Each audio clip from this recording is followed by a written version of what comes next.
하나님의 말씀을 보시겠습니다. 하나님의 말씀은 신약성경 에베소서 1장 6장 1절부터 3절 말씀, 에베소서 6장 1절부터 3절 말씀을 제가 봉독해 드리겠습니다. 자녀들아, 주 안에서 너희 부모에게 순종하라. 이것이 옳으니라. 내 아버지와 어머니를 공경하라. 이것은 약속이 있는 첫 계명이니 이로써 내가 잘되고 땅에서 장수하리라. 아멘.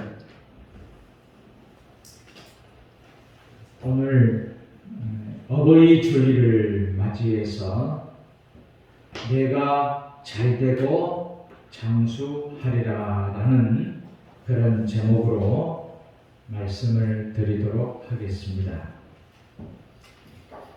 흑인 여자 가수 마리안 앤더스라는 사람이 있었습니다.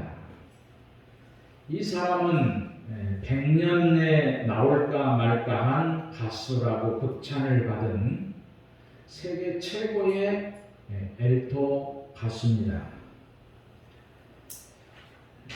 97살 나이로 하나님 품에 안겼습니다.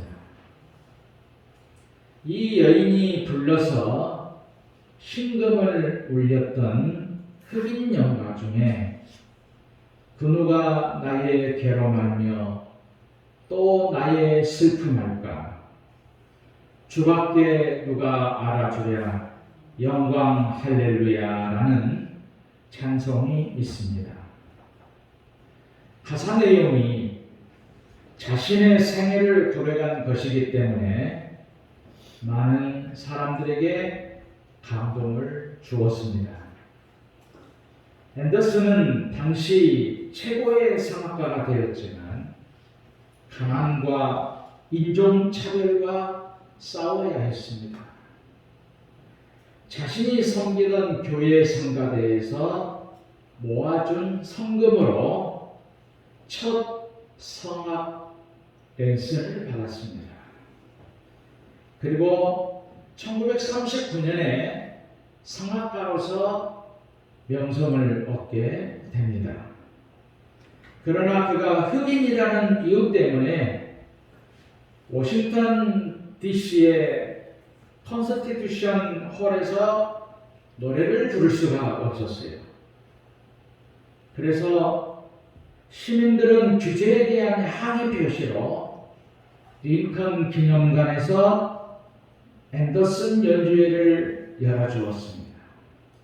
7만 5천 명의 인파들이 모여서 열광하고 마리안 앤더슨의 노래를 들었습니다. 한 번은 오페라 공연이 끝난 후에 기자가 물었습니다. 가장 행복했던 순간이 언제였습니까? 이 앤더슨은 공연이 끝나고 관객들의 기립박수를 받으면 눈물을 흘렸기 때문에 그때가 가장 행복한 순간이 아니었는가라고 물었는데 이 앤더슨은 이렇게 대답합니다. 가장 행복했던 순간은 공연을 마치고 집으로 달려가서 어머니 이제 더 이상 남의 빨래를 하지 않아도 됩니다 하고 부둥켜 안고 어머니의 거칠어진 손등을 비벼드릴 때라고 대답을 했습니다. 이 앤더슨의 성공 뒤에는 딸을 위해서 쉼없이 남의 빨래를 하며 손이 부르튼 어머니의 사랑, 그 어머니의 뒷바라지를 잊지 못하는 앤더슨의 효성이 있었습니다. 효도는 당연히 해야 할 도리입니다. 그리스어로 효도는 안티펠라르기아인데 한 가지 선을 또 다른 선으로 보답하라, 이런 의미를 가지고 있습니다. 어릴 때 자신을 키워준 분을 부양하고 귀하게 모시는 의미로 사용되었던 단어 안티펠라르기아. 이 단어를 사용하는 민족에게 효도의 법이 있었는데 그 법에 따르면 자녀들은 부모를 부양하여 잘 모시든지 아니면 감옥에 들어가든지 둘 중 하나를 선택하라고 되어 있습니다. 바울은 에베소서 6장을 통해 그리스도인의 상호 복종에 대한 교훈을 하고 있습니다. 특히 본문을 통해서 자녀들의 부모에 대한 태도를 제시합니다. 자녀들은 마땅히 부모를 섬겨야 됩니다. 하나님이 세우신 부모 공경의 계명은 시대가 변해도 폐지될 수가 없습니다. 혹시라도 교회의 거룩함과 소중함 때문에 부모와 자녀 간의 관계가 파괴되어서도 안 되는 것입니다. 당시의 교인들 가운데 교회를 섬긴다는 구실로 부모 봉양의 의무를 소홀히 하는 사람들이 있었습니다. 그래서 사도 바울은 에베소서 6장을 통해서 부모를 주 안에서 순종하고 공경하라고 말씀을 하고 있는 것입니다. 부모 공경은 하나님이 세우신 영원한 법칙입니다. 바울은 약속 있는 첫 계명이라는 표현을 통해서 부모에 대한 효도야말로 자녀들이 마땅히 하여야 할 계명이라는 의미를 부여하고 있습니다. 그리고 효도하는 자녀들은 잘되고 이 땅에서 장수하는 약속이 있음을 말씀하고 있습니다. 그렇다면 자녀들이 부모에게 어떻게 함으로써 잘되고 장수할 수 있느냐? 첫째로는 순종을 하여야 합니다. 미국 교회에서 어머니 주일이 처음으로 시작되었습니다. 미국 사람들은 어머니 주일에 조지 워싱턴의 이야기를 자녀들에게 들려줍니다. 워싱턴의 꿈은 선원이 되는 것이었지요.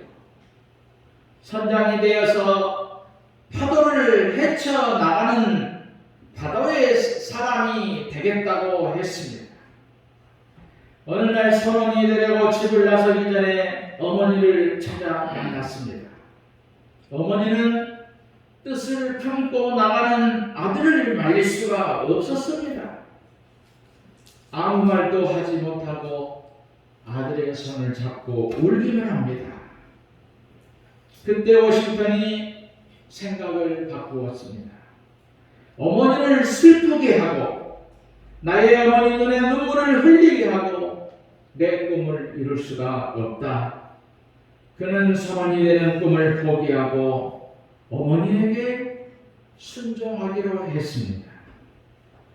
그 후에 조지 워싱턴은 미국의 초대 대통령이 되었습니다.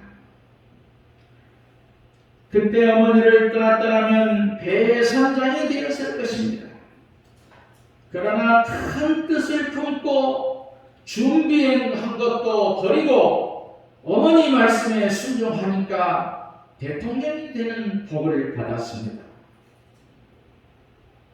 어머니가 나보다 지혜로우니까, 나보다 경륜이 있으니까 어머니의 명예를 높이고 어머니의 인격을 높이고 어머니의 사랑을 알았기 때문에 순종해야 하는 것입니다.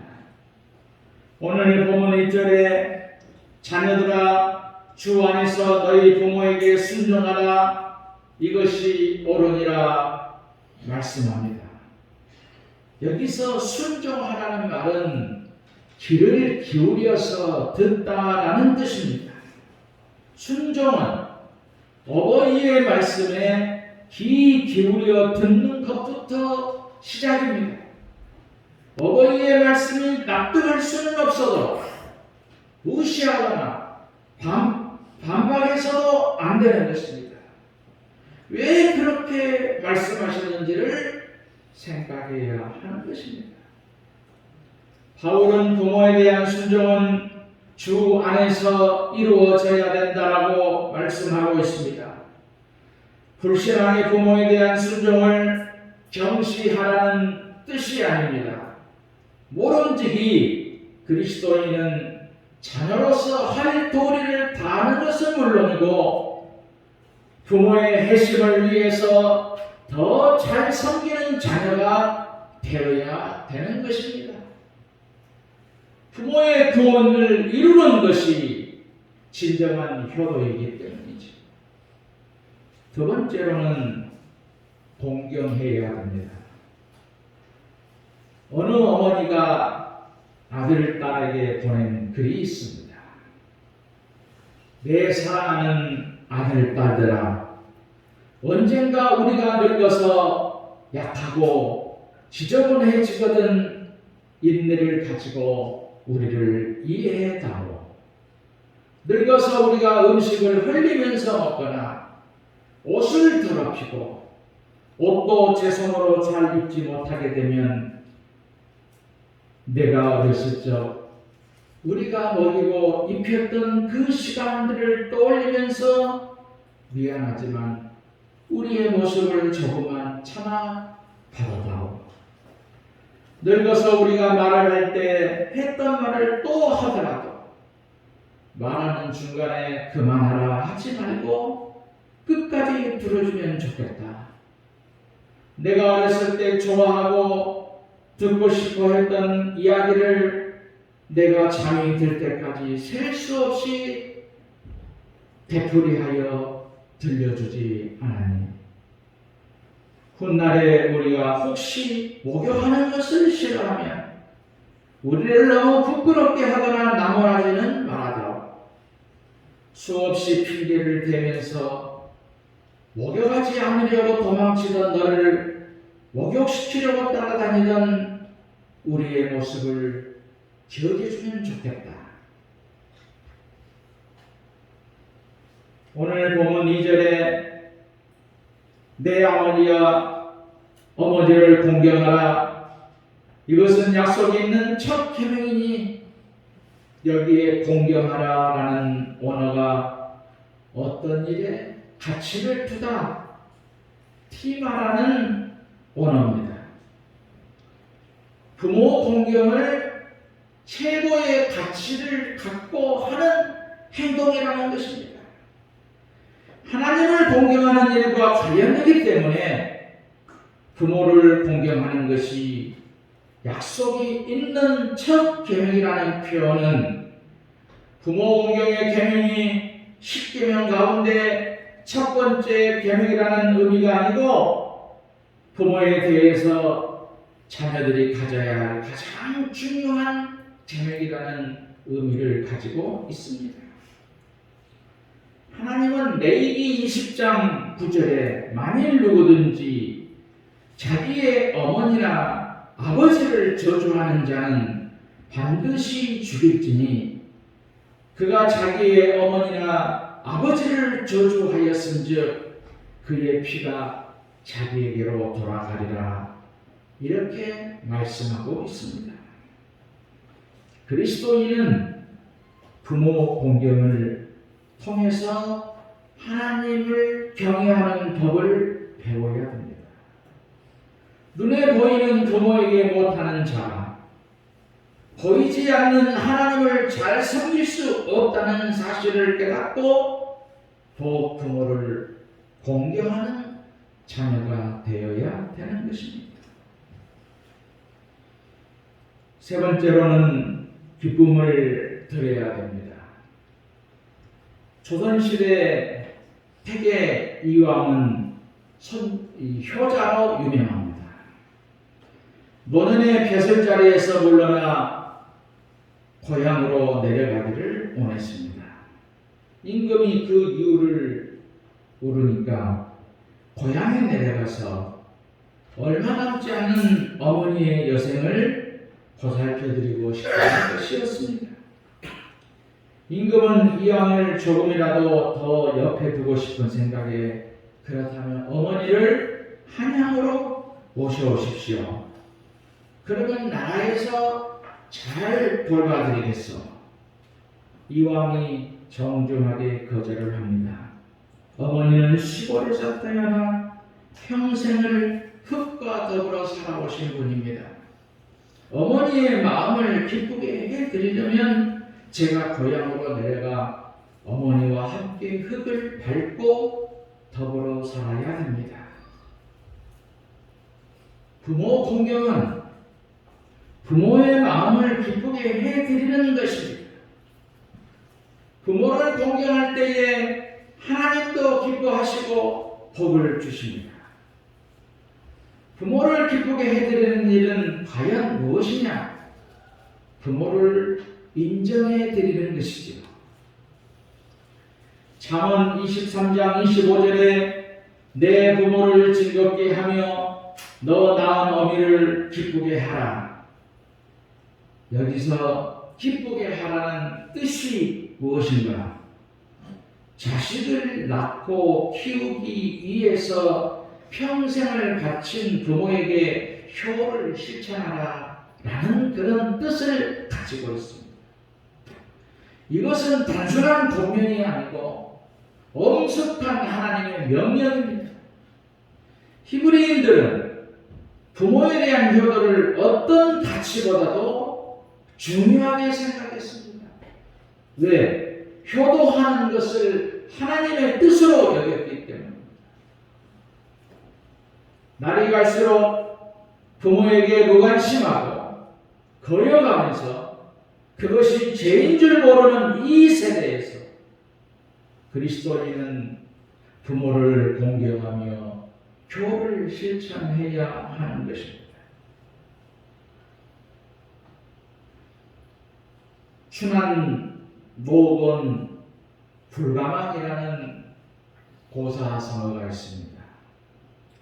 봄이 추운 것과 노인이 건강한 것은 믿을 수 없다라는 의미가 있습니다.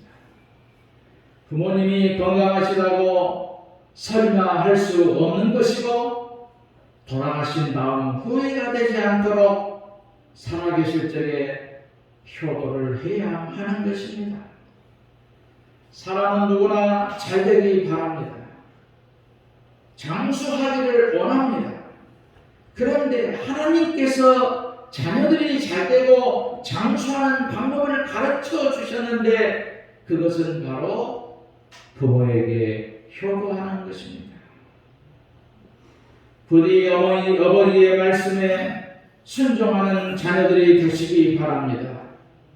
마음을 다하여 어버이를 공경하고 높이시기를 바랍니다. 그리고 항상 부모에게 기쁨을 드리는 자녀들이 되어서 모든 일이 잘되고 땅에서 장수하는 복된 성도들이 되시기를 주님의 이름으로 축원드립니다.